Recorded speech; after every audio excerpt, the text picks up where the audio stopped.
Ks, 7 2/3 innings. Ramirez goes 4 for 5 for Cleveland, a home run, 4 RBIs, 3 run scores. Giancarlo Stanton with a 4-hit game, did have a homer, 2 RBIs, run score.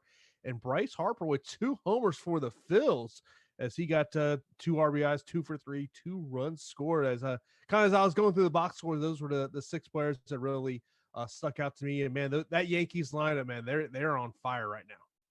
Yeah, so the Yankees have been hurt all year, and if there was ever a time to finally get it together, I mean, Stanton played the first couple weeks of the season, been injured. Now he's finally back and healthy. Aaron Judge is back in the lineup, although they've still been giving those two guys days off. But yeah, yesterday I think it was the fourth inning. The Yankees had 5 of 6 batters homer. They went back to back to back. Aaron Hicks struck out, then back to back homers again. So I mean, that Yankees lineup is healthy at the right time, and just crazy for DFS because they're hitting a million homers every night. DJ LeMahieu, man, he is just on fire this week. And the Yankees got him at a really team-friendly deal last year. That was one of the all-time bargains. And then also they got Luke Voigt as just a DFA. He was just released by the Cardinals. The Yankees picked him up. He's like legitimately in the MVP conversation. Luke Voigt leads all of baseball in home runs, and it's kind of crazy. The Yankees got him for nothing. I don't know what it is the Yankees do differently than other teams, but it seems like you put anybody in the pinstripe uniform and they're just going to rake. They're just going to hit the baseball. It doesn't matter who they are. Sometimes the name on the front of the jersey is more important than the name on the back. That seems to be the case with New York. Hey, look, that's where you want to be the scout that says, hey, I told you we needed to pick up Luke. I told you. Yeah, and I mean, who would have thought? And it's funny, too, because back in the day in DFS, Luke Voigt, when he was somebody when he first burst on the scene with the Cardinals, I was like, I think this guy has a little bit of power. He had good power numbers in the minor leagues. And he was somebody I actually rostered for a cheap price for a little bit. And he just didn't really do much for a while. And I kind of forgot about Luke Voigt. Then he just resurfaced on the Yankees last year or 2 years ago and was awesome.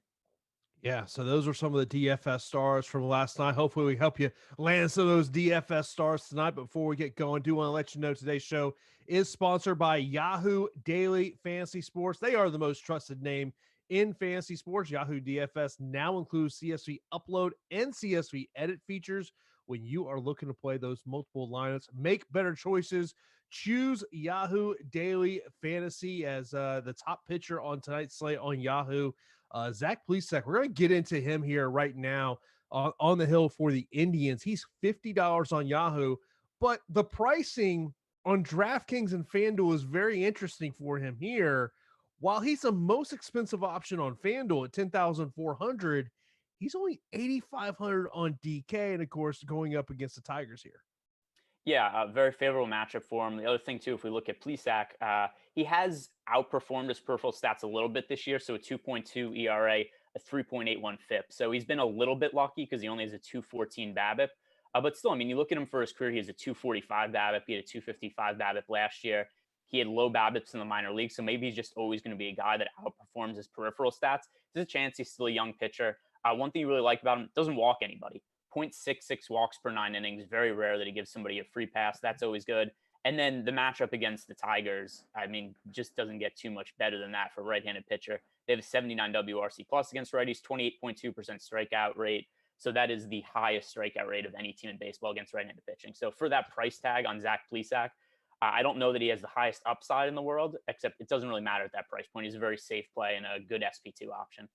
Yeah, just kind of looking at our top two pitchers, he comes in at number 4 in terms of Alex's percentages there on him. But yeah, it really just stuck out to me, the difference in the price points in terms of DK versus FanDuel and Yahoo.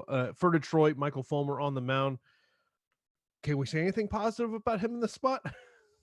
We could say that he used to be a good prospect 4 years ago, and then he got hurt, and his velocity's down, and he doesn't work very deep into games anymore. Yeah, he's just ineffective at this point, and then the Tigers don't have a great bullpen behind him, so it's a good spot for the Indians' offense.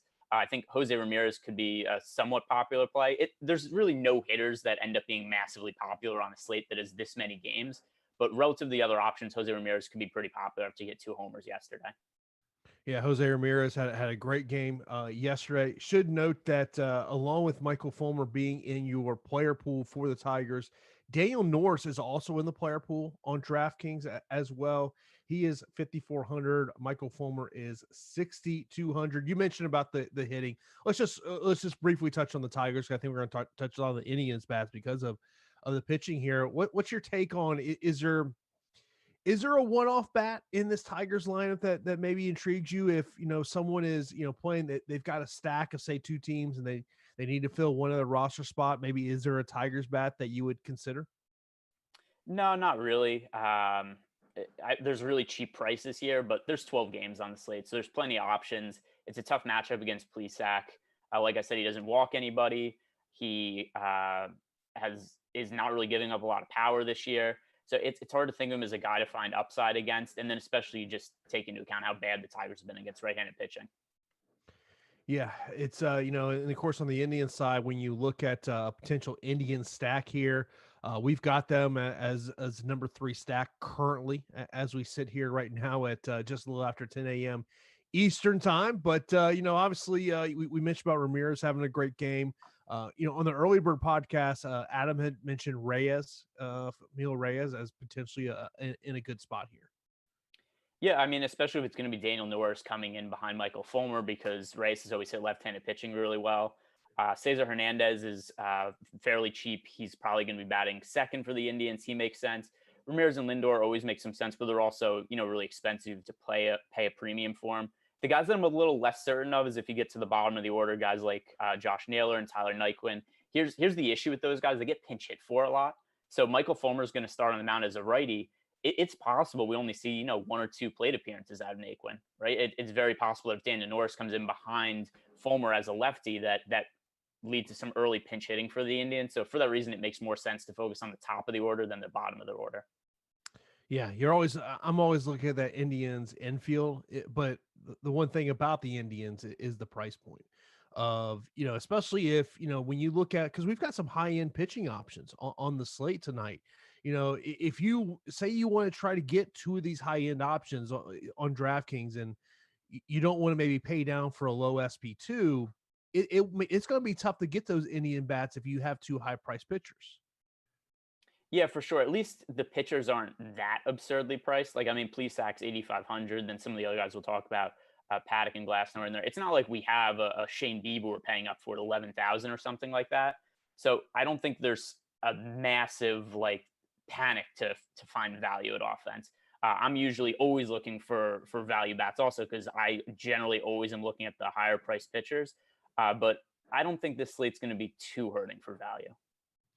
Let's move on to the next game. Is the Braves and the Mets. Steven Mott's going to be going for the Mets in this one. Max Fried going to be on the hill for the Braves. Max 9,800 on DK, 9,000 on FanDuel, $46 on Yahoo. Steven on the other side, he's 6,400 on DK, 5,900 on FanDuel, and $25 on Yahoo. Obviously, the Braves lineup, we know what they can do. I know Terry wrote about a potential stack with them, stacking the bottom end of that lineup, which is something that Adam had mentioned on the Early Bird podcast, especially, someone like a Duvall, someone at the bottom of that order, maybe, then team them up with the top of that order. But break this one down for me. Yeah, so there aren't too many pitchers I've bet against more over the last few years than Steven Matz. I would say the first 2, it's probably Steven Matz and Madison Bumgarner, just in terms of straight wagers, money line. I've been very anti-Matz for a while. Not only has he not really been particularly good, but he's always been rated fairly highly by the public. He was a well-regarded prospect coming out of the draft, and then he suffered, it was an elbow injury. I think he had bone spurs that he needed surgery to remove. I think he had to have it operated on twice. And then he was just never really the same pitcher after that. And this has really been a terrible season for him. It's never been quite this bad. I mean, now he's an 8.63 ERA this year, 6.74 FIP. He's only made 5 starts. He's been limited this year also due to some injuries, and then just also generally ineffective performance. So, yeah, the Braves make a whole lot of sense against Mats. And I think they're definitely a team that I'm going to want to stack. They are really expensive. So that's where I do think some of those bottom of the order bats make sense, because it's hard to make a ton of lineups where you have Acuna, Freeman, Ozuna, and d'Arnaud all in those lineups because of the price point. So you do look at the bottom of the order. Ozzy Albies, who's always hit left-handed pitching better than right-handed pitching as a switch hitter. He makes some sense. Austin Riley, kind of a boomer bust option, 3,800 at third base on DraftKings. Guy with a lot of power, but generally needs to hit a home run to have upside, because if not, he just kind of strikes out a lot and doesn't make a whole lot of contact to hit singles and doubles, but still I like that upside for stacking. So I agree. Adam Duvall, also a guy who's had a ton of big games this year. Like Adam Duvall will do nothing for a week, then hit 3 home runs or something like that and score 60 fantasy points. So Adam Duvall is a GPP play. I think he has upside at a relatively cheap price tag also. Yeah, I mean, you just look over on DraftKings, O'Reilly 3,800, Duvall. I just had him up here a second. 40. He's 4,500 on DK. So there's not really much of a price break on him when you're, especially when I mean, Acuna's 5,800, Freddie Freeman 5,700. So it's a very expensive side of it. In terms of the Mets bats, are you targeting any of them going up against Max here? No, and the Mets offense has actually been really good this year, particularly against right-handed pitching. They are first in the league against righties by WRC plus, but Max Fried's a lefty. So I generally tend to target the Mets more against righties than lefties. The other thing too is that Max Fried's been really good this year. He is a 1.98 ERA, 2.52 FIP, has allowed 0 homers this year. So that's a little bit of a concern when you're looking to stack against a pitcher. And just given the size of the slate and how many weaker pitchers there are, I don't think there's a need to try to target bats against Max Fried. So you're basically telling me SP2 Steven Motts is not going to be in any of your lineups. So you're basically telling me? Yeah. He's not going to be in my lineups, and he does every once in a while have a game where he isn't terrible and he can strike guys out, but there isn't a need to go there tonight, especially not against the Braves, who are firing on all cylinders right now. They're getting geared up for the playoffs, and the Braves against left-handed pitching. They've been pretty middle of the road this year, but even so, Steven Matz doesn't get out any major league batters, so it doesn't matter. Speaking of the NL East here, I had MLB Network on here in the office before we got ready to do this show. And if you would have told me the Miami Marlins would be 2.5 games behind the Atlanta Braves for first place, especially after how this season started for the Miami Marlins, I do not think I would have believed you. So I have a bet on the Marlins at I think it's 250-1 to win the division. I've already hedged out. I took the Braves, but this was something I did in MLB and NFL where I was like, these seasons could be weird. I literally bet every long shot of every division, just saying like a couple of them are going to be in the mix and I'm going to be able to hedge out and it's going to be profitable in the long run. So yeah, I have the Marlins to win the division at really long odds. I consider it dead at this point, but it doesn't matter because the hedge I made on the Braves, and I did the same in the NFL. I have Washington to win the NFC East. I have Jacksonville to win to win their division also, just because I think some of these divisions are just way up in the air. We never know what's going to happen with COVID either, where players could get ruled out or something like that. So just whenever there's what I view to be added variance, I'm just going to take shots on long shots in those sorts of situations. Hey, cannot disagree with you. Of course, this is the MLB Strategy Show right here on Awesemo.com. Of course, be sure to hit that thumbs up button right here on YouTube. And if you're not subscribed to the channel, hit that subscribe and that notification bell will let you know when a new video is either live or has been posted right here on the channel. You heard Greg mention a little earlier. Show is also available in podcast form. You can go over to Awesemo.com, click on the podcast network, give you the link to where you want to listen to the podcast for your favorite shows here on Awesemo.com. Next up, we have got the White Sox and the Reds in this one. In terms of the White Sox, to a starting pitcher, Jonathan Stever going to be on the hill, the rookie going to make his second career start. And as we sit here right now at 10:16 a.m. Eastern time, we do not have an official starter for the Reds. So there's a couple of players in the pitcher pool. Mahaly may be the guy who's for the Reds. He's not in the pitcher pool on DraftKings. TJ Antone is in the pitcher pool on DraftKings for the Reds, not in the draft pool on FanDuel and Yahoo. So something to kind of consider when you're looking at this game here. Yeah, so I mean, it's hard to, and I just checked also the MLB app to see if there's any starter name. Since then, there isn't. So that makes it a little hard to evaluate the Reds pitcher / White Sox offense because we don't know who's pitching. But with that said, if we look at Stever, who we can make some determinations about pitching for the White Sox, like you said, second major league start, he is somewhat decently regarded prospect. He's top 10 in the White Sox organization. His minor league numbers last year were decent. He did get strikeouts, 9.76 strikeouts per 9 innings in A-ball last year. This is a pretty big leap for him, though, because he went right from A-ball to the major leagues. Don't have all that much data on him. I think it is worth noting that Steamer projects him for a 5.25 ERA in the big leagues for the rest of the season. And obviously, it's only one start. So it's not like literally saying that he's going to have a 5.25 ERA this year. It's just this is the quality of pitcher they project him to be at the major league level at this point in time. So for that reason, I mean, this is really all I have to go off of. I'm going to assume that the Reds are in a pretty good spot going up against Stever. In terms of, obviously you mentioned we do not know who's going for the Reds. So that kind of, it hurts exactly what we can do in terms of evaluating the White Sox in this lineup. But 3-run shot there in the YouTube chat says White Sox going to nuke the Reds tonight. I mean, it's possible. And maybe we'll get some really crappy pitcher on the mound. It's hard for me to say, like, these are who my favorite values or plays are. We don't even know if it's a lefty or righty on the mound. Yeah. Looking through the pricing, I mean, Edwin Encarnacion's only 3,900. It's been a disappointing year for him relative to other points of his career. But with that said, he still hit a handful of home runs, especially in the second half of the shortened season. So 3,900, I think that he's somebody who, if we do get a weaker starting pitcher on the mound for the Reds, he'd be somebody who makes sense as somebody to target with home run upside at 3,900. The rest of the bats pretty expensive here. Tim Anderson's expensive. Grandal, Jose Abreu's expensive. Luis Robert, 4,200. Maybe he's viable. Nomar Mazar at 3,100. He's somebody who I've targeted as a value play a decent amount this year in White Sox stacks. So those are guys that could make sense. But once again, we need to figure out who the starting pitcher is going to be. Yeah, that's a big part of this. Should mention that the free content over at awesemo.com today is our MLB player projections. So that's something you got to pay attention to all day long as we get the lineups in as the games go on. So be sure to go over to awesemo.com and check out today's free premium content, MLB player projections. In terms of the Reds, you mentioned we do know who is going to be on the hill for the White Sox. You mentioned, potentially something to Reds. And I mentioned on the Early Bird podcast of a potential 3-4-5 stack of 3 left-handed bats for the Reds, Votto, Moustakas, and Winkler. Yeah, I would add Akiyama into the mix. He's only 2,400. He's somebody who's hit towards the top of the lineup a lot for the Reds this year against right-handed pitching. So if that's the case, again, that's a really cheap price for him. I think that he would make sense as a value play. Yeah, I totally agree with you. I think those left-handed bats for the Reds make for a good stack on the slate. Yeah, I think that's something you definitely have to consider there.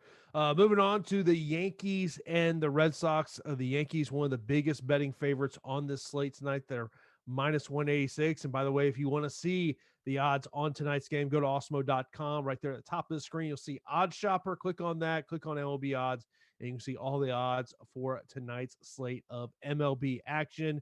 The Yankees, Jordan Montgomery expected to be on the hill here for the Yankees, I believe.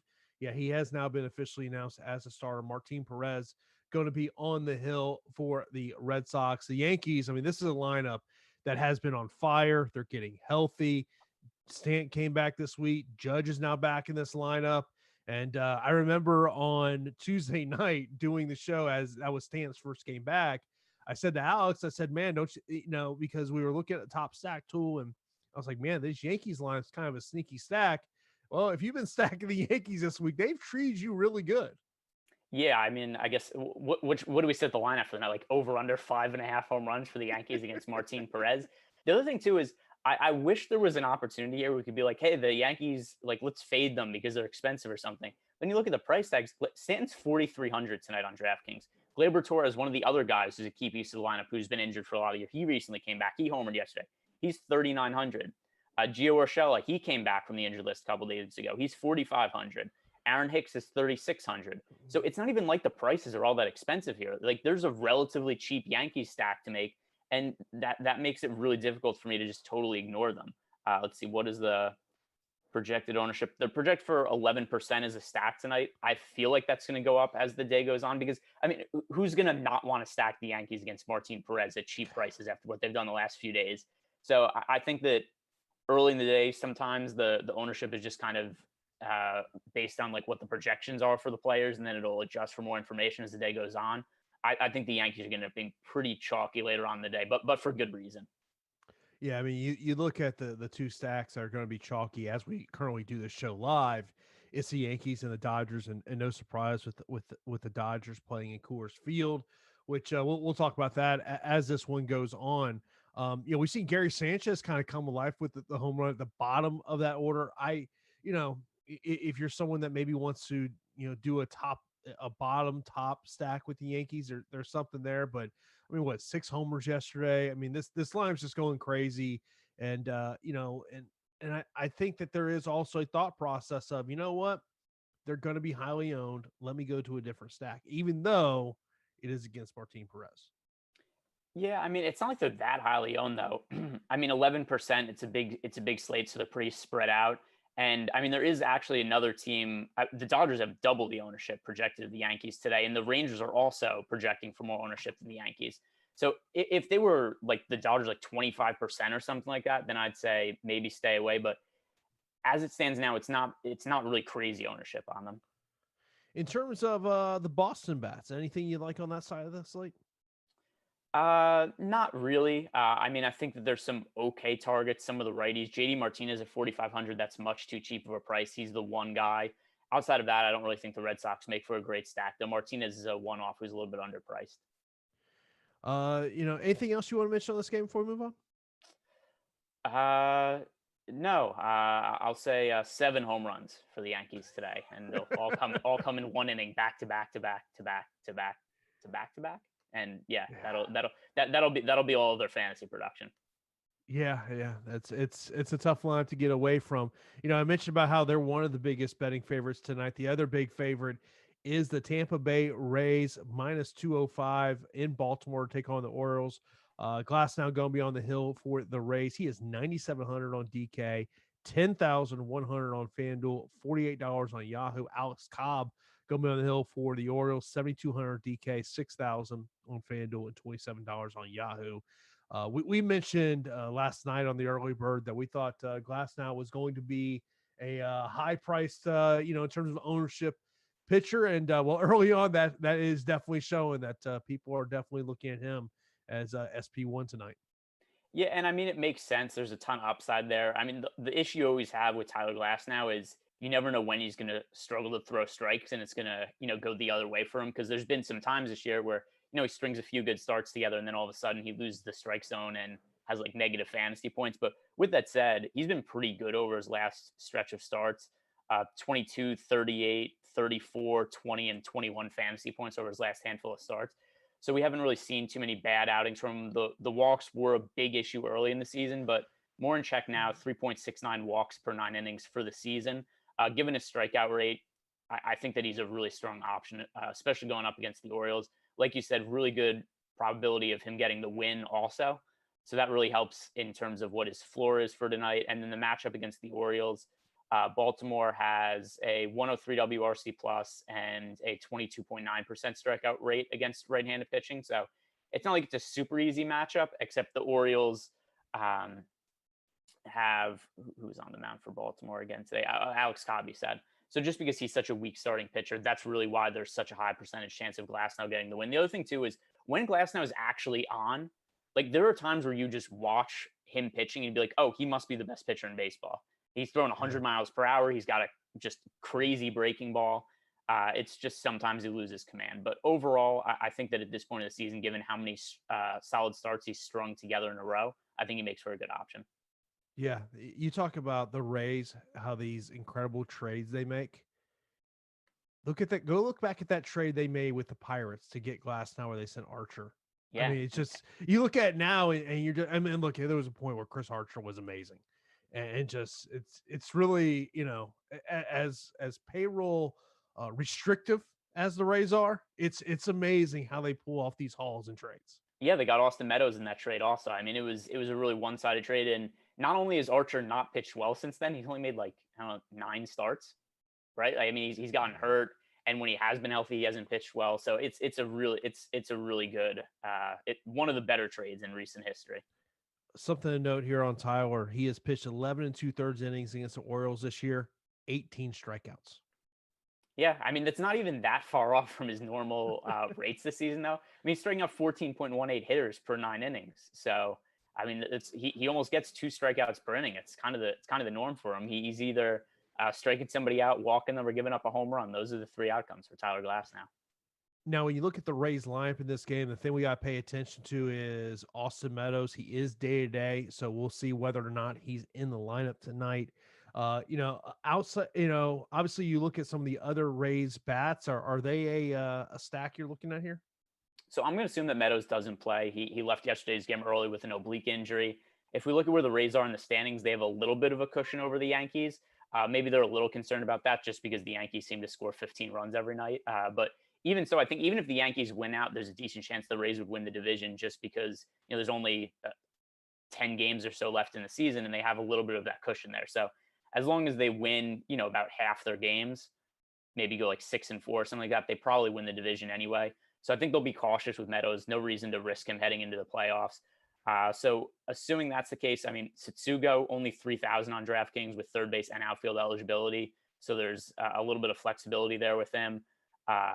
Nate Lau is 2,900, Joey Wendell 3,900, Kiermaier 2,700. There's a lot of reasonably priced batters in here that are lefties that I think have really high upside against Alex Cobb. Also, this game being played in Baltimore, so really strong hitters park. Anything, even though as much as we like Glasnow tonight, anything on the Orioles pitching or hitting side that interests you? I will say this: when Glasnow does struggle, he gives up homers. So I'm going to be really highly exposed to Glasnow tonight, and I'll make a couple of Orioles hedge stacks just because I want to have a little bit of insurance in case he doesn't do well. And the other thing also is given the expected ownership of Glasnow, the Orioles as a team stack 0.2% projected ownership. So if you're making 150 lineups and you make two Orioles stacks, you have like 10x the field on them. And I think that's not a bad way to approach GPPs, just kind of as a little bit of a hedge. Next up, we got the Diamondbacks and the Astros. Zach Gallen going to be on the hill for the D-backs. Zach Greinke on the mound for the Astros. Gallen 9,500 on DK. Greinke is 10,100. And then over on FanDuel, 9,700 for Gallen, 9,500 for Greinke, and then $48 on Yahoo for Greinke, $44 for Gallen. Let me get you your taking this pitching matchup of two highly priced pitchers. Yeah, I mean, if you play DFS, you've been burned by Zach Gallen over the last 10 days or so. There's no doubt about that because his last two starts, favorable matchups, he was super. I think he was the highest owned pitcher on each of the last two slates that he pitched against the Diamondbacks and Mariners, and he absolutely sucked in both of them. That's really hard to not have recency bias and be concerned about it. He was also due for a little bit of regression. His ERA was really low, and his peripheral stats were a lot higher. 252 BABIP for the season. He still has a 3.15 ERA, which is solid, but 3.93 FIP. So the regression was always coming. You just didn't think it was going to come in such easy matchups. There was no way to think that he was going to get lit up by the Diamondbacks and the Mariners in back-to-back starts. It is concerning enough, though, that I really don't want to touch him tonight going up against the Astros. It's a really tough matchup for him on the road. Of course, this would be the start where he puts it back together now, where it's everybody's off of him and he has a tough matchup.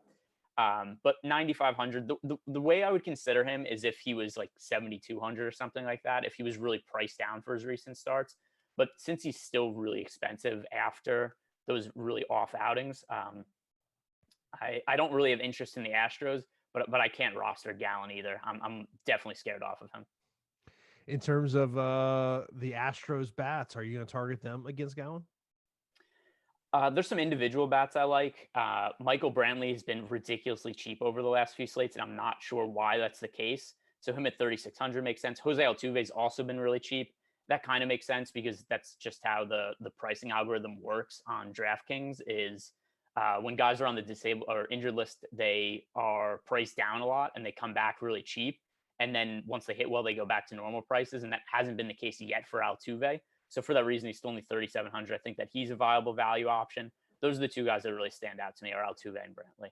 Of course, you hear us talking about our ownership projections, the top stack tool, the top pitchers tool. To get access to that, you got to sign up right now for an Awesemo Plus MLB weekly pass for $15.95. All you got to do is go to awesemo.com/join to sign up for an MLB weekly pass for $15.95. Get you full access to our leading player projections, ownership projections, the top pitchers tool, top stack tool. You got to check that out. That top stack tool is definitely something I'm going to every day, looking at that ownership and kind of seeing who are those sneaky plays to potentially play. So sign up today. Go to awesemo.com/join. Next up, we got the Coors matchup here. Dodgers and Rockies. We mentioned about The ownership of the Dodgers stack is extremely. It's by far the top stack as of 10:30 a.m. Eastern time. But break this one down for us, Greg. Yeah, it's really hard to get away from the Dodgers tonight, just in terms of how I expect them to perform as a team. So here's one thing I will say: I'm probably going to be underweight to the field if this ownership stays what it is, because it's a 12 game slate and they're projected to be 25% owned. That's more than double any other ownership on the slate. So there's just never a time that I'm stacking one team that heavily. It doesn't mean I'm not going to have a lot of exposure to the Dodgers. They're probably going to be my highest owned team, but probably something like the 15% range or something like that, which would have me a decent amount under the field.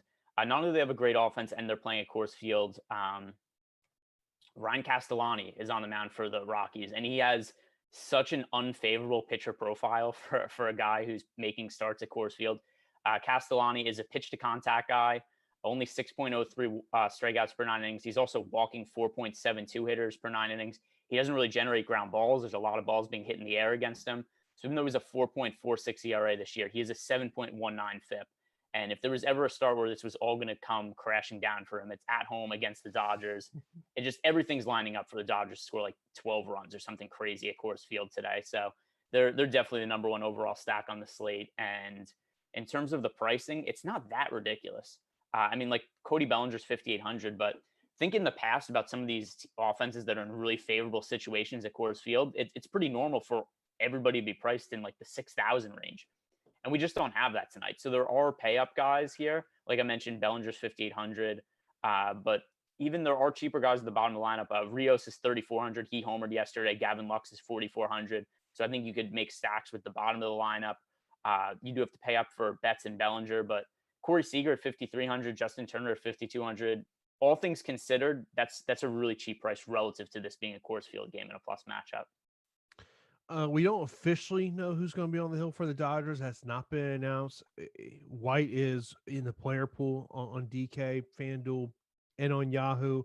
You know, low end pitcher, 5,700 on DK, 5,500 on FanDuel, $28 on Yahoo to give you a little matchup there. But in terms of the Rockies bats, you know, are you looking at a Rocky stack here?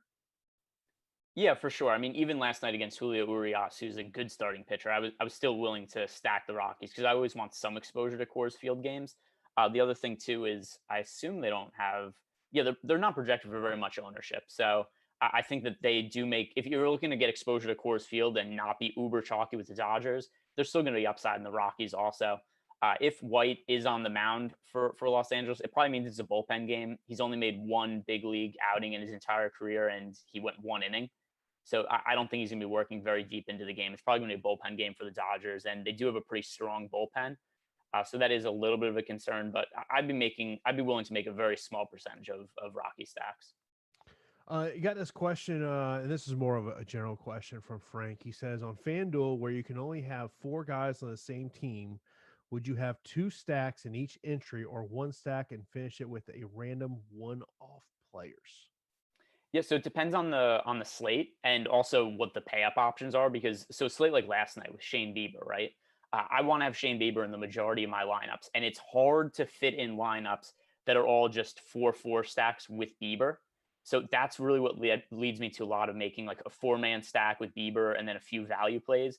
In general, my lineups on FanDuel are either 4-4 stacks with a pitcher or 4-3-1 stacks with the pitcher, where I'm looking for a value play at the end. So that's always how I set up my lineups in Fantasy Cruncher. Great, yeah. You gotta have Fantasy Cruncher your Awesemo account. That makes things so much easier because I will tell you, I'm using a live it on MMA FanDuel for tomorrow.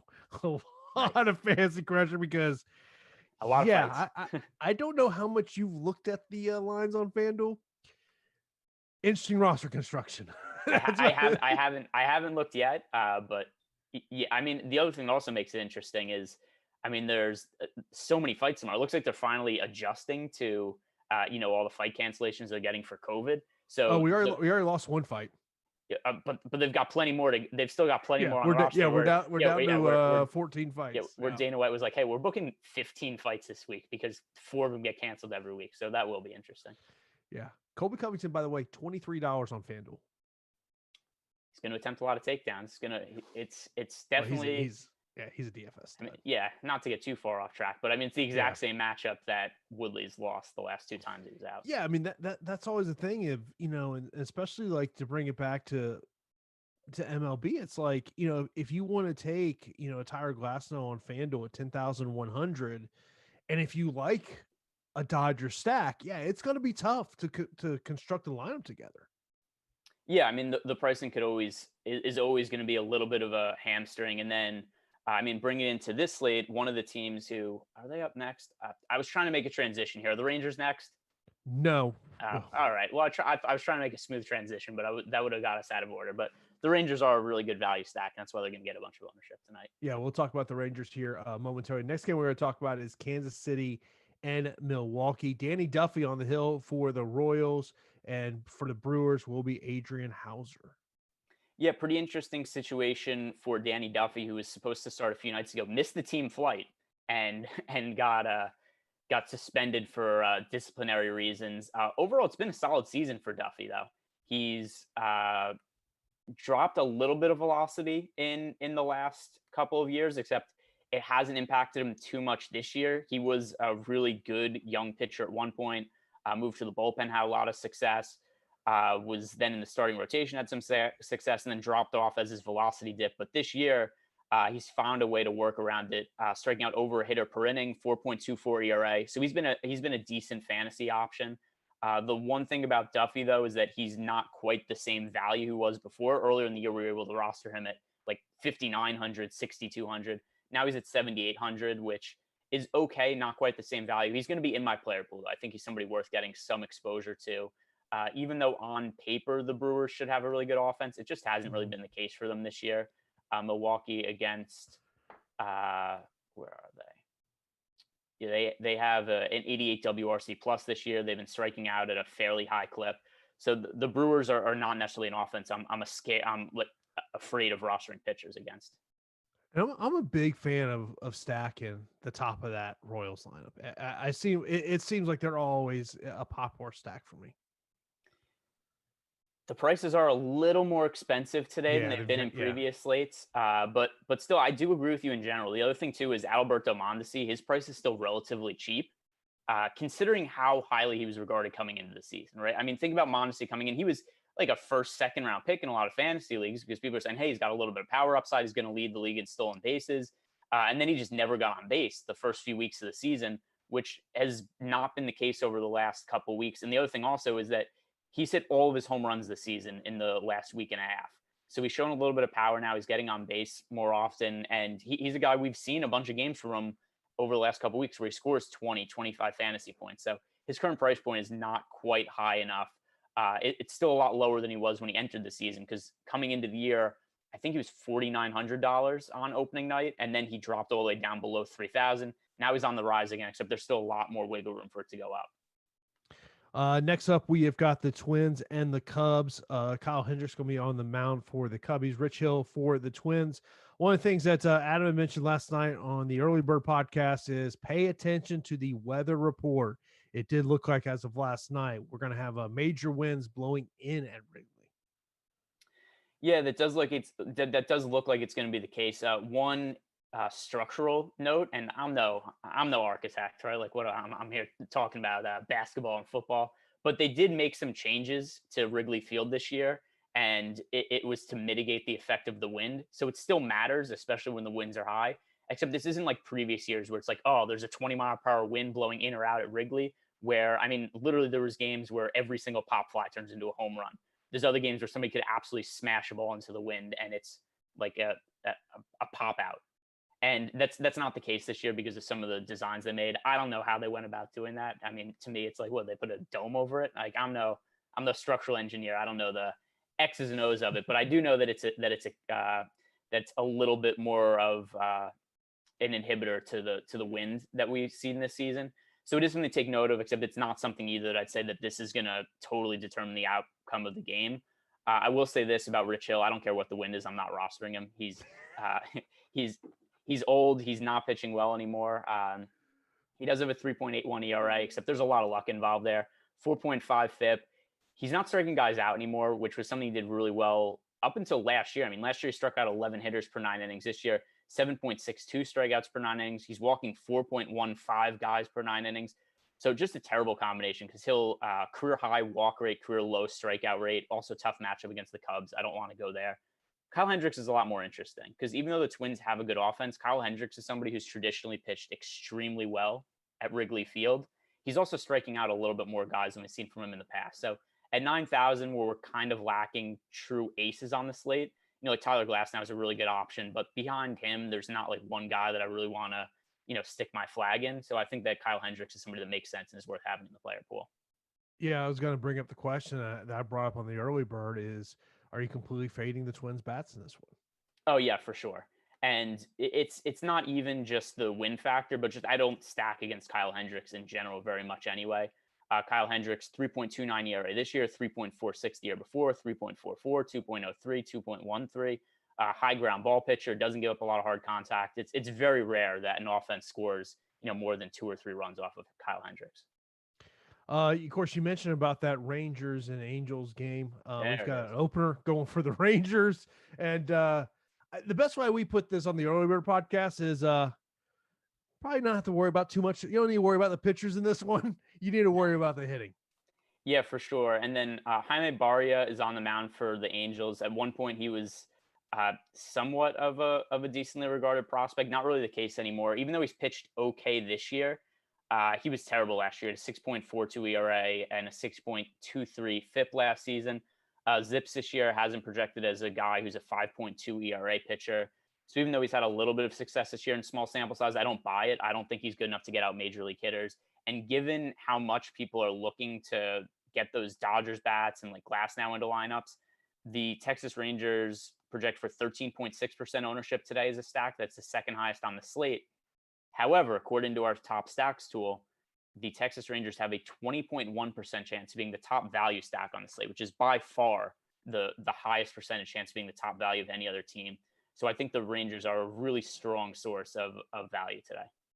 Yeah, it's crazy, but the ownership share on them is 13%. And of course, you can get access to all those figures. All you gotta do is sign up for an Awesemo Plus weekly pass for $15.95. Awesemo.com/join to sign up there. In terms of the Angels bats, what's your take? They're pretty expensive in terms of the guys I actually care about. Trout and Rendon have both been really good this year. Shohei Ohtani. We haven't really gotten an update on Ohtani recently. I just assume he's not playing the rest of the year. The Angels aren't really in the playoff picture, so they're probably just going to sit him. Justin Upton has been hitting the ball a little bit better as of late, so I think he's okay at 3,500. The guy who I have the most interest in overall is going to be Walsh at 4,000. He's hit something like 7 homers in the last 9 games. He's showing a lot of power upside, and his price tag hasn't moved all that much. Also crushed the ball in the minor leagues in previous years. So I think that he makes a lot of sense. He should probably be a guy who's priced close to 5,000. It's just not the case right now. But definitely the side I'm more interested in is the Rangers bats, because if you look at their price tags on DraftKings, we have an entire lineup of min-priced hitters almost going up against a not-so-great pitcher in Jaime Barria. Yeah, looking at the price points on the Rangers in this one in terms of hitting, Gallo 3,900. The most expensive hitter in the lineup. Yeah, the most expensive hitter. Yeah, 3,900. So yeah, if you want to build a stack, it becomes very easy to, and especially to afford those high price pitching options. Yeah, and then Tavares, who's been decent as a fantasy player, he's 2,100 leading off. Willie Calhoun, who the one thing he does well is he's a hitter with power upside, so he is home run upside. He's only 2,100. And then you go down the lineup. Guzman's 2,500. Huff, catcher eligibility, he's 2,100. It's just ridiculously cheap prices. If you stack the Rangers and they score 5 runs, they probably crush relative to what their salaries are. Next up, we got the Padres and the Mariners. The Mariners, a home team in Petco Park. Yes, you heard that correct. They are the home team. Of course, game was supposed to take place in Seattle. I think I saw the Mariners tweet was, the homestand continues tomorrow in San Diego. And because of the air quality issues there in Seattle with the fires that have been going on there on the West Coast, I think everyone knows what's kind of going on there.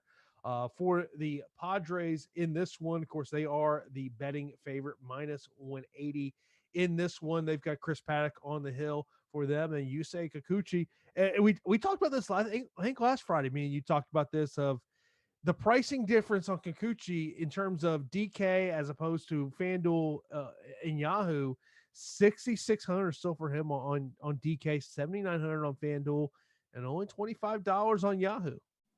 Yeah, unfortunately, the matchup isn't great for Kikuchi, except his underlying numbers are really strong this season. He's been in a number of tough matchups, and he finds himself in another really difficult matchup against the Padres today.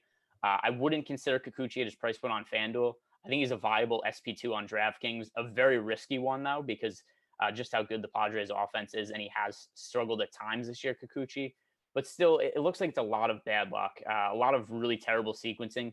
He has a 53.4% strand rate, which is just ridiculously unlucky. Basically, what's happening is when he gives up a single, those guys are coming around to score 50% of the time. And it should be around 70% if we're looking at league averages and what we'd anticipate from quality of pitcher he is. We've said this a few times about Kikuchi also. A massive increase in velocity this year from last year, changes pitching mechanics, and it's made a big difference. Unfortunately, it hasn't changed his ERA all that much, but the underlying numbers suggest that it should have changed his ERA because he's gone from striking out 6.46 hitters to 9.49 hitters. His walk rate's down. He's giving up about half as many home runs to fly balls.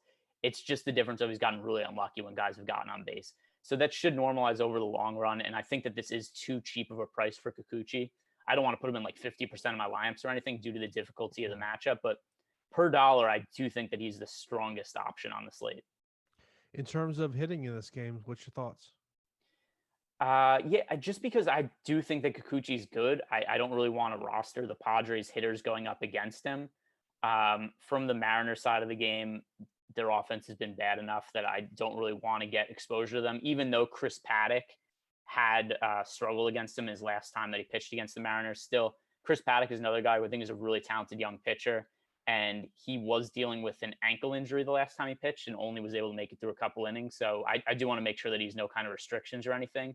If he's full go, then I think that he is one of the better pitching options on DraftKings.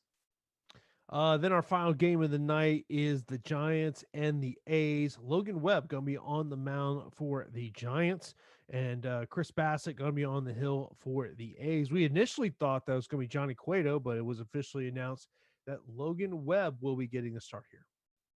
Yeah, I don't really think there's a lot to see here, either from the pitchers or the offenses. It's just a kind of whatever game. Neither Bassett nor Webb are terrible, nor are they great. I don't think it's great matchups for the hitters. And then the price tags, at least on the A's side, are pretty expensive relative to the matchup. There are some individual bats that I think make sense for value on the Giants side. They have Basabe, who recently got into the lineup. He's min price on DraftKings. I think he's worth looking at. Brandon Belt is 3,500. He's hit the ball relatively well this year against right-handed pitching. I think that he makes for a decent value play. So that's where I'm looking here. No real stacking interest. Yeah, it's in terms of just kind of looking at the stacks on this game in particular, ownership Oakland less than 0.5% right now. San Francisco's even lower. Yeah, San Francisco is in the neighborhood with the who are some of those other teams like Baltimore going up against Tyler Glasnow, where they're 0.2%. That's what we're looking at. Is nobody's going to roster them. So they're playing 150 lineups like I do. I mean, it makes sense to make one or two stacks of these teams at really low ownership, but nothing I'm really going to be making a significant investment in. Yeah, just kind of looking at ownership as we kind of start to wrap up here. Will Smith getting a ton of ownership for the Dodgers. Not really a surprise there. Glasnow getting a ton of ownership. Chris Paddock getting a good amount of ownership as well.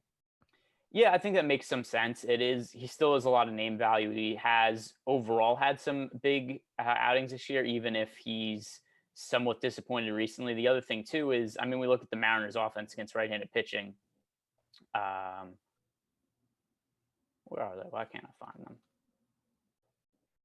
Do you ever do that? Sometimes you look at a spreadsheet and there's just all the names up there, and it's like it's there, right? There's only 30 baseball. There's only 30 teams in Major League Baseball. So I know all the teams are in the list, but then the team just gets lost in the sheet. So like I'm sitting there talking and I'm trying to fill time while I'm pressing Control F on my computer so I could look through and find them. So yeah, I mean the Mariners middle of the road. They have a 104 WRC plus against right-handed pitching. I actually thought they were going to be a lot lower than that.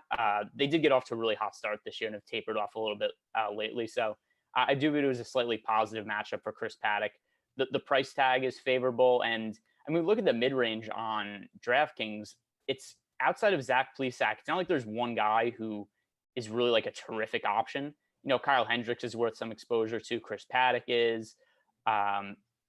Tyler Glasnow a little bit more expensive, but it's just a tough price range to find one pitcher that you could really be supremely confident in. So that's where I think Chris Paddock makes sense. Yeah, and obviously the Dodger bats are all going to be highly owned. Just looking at our projections right now on FanDuel, we've got Austin Meadows highly owned, but obviously that is going to change depending on whether or not he plays. I mean, I would probably say most likely he probably doesn't play. That'd be my guess. Yeah, that was my guess before. Also, I think we'll see Tsutsugo hitting near the top of the lineup. Yeah, it's something you got to pay attention to. Of course, come up here later today at 6 p.m. Eastern time. I will be joined by Jeff and Terry for MLB Live Before Lock. Of course, be sure to keep tuned in here to Awesemo.com all day long. Our free premium content of the day is the MLB player projections. We've got live shows going on all day, so keep it right here at Awesemo.com. So that is going to do it for this edition of the MLB Strategy Show.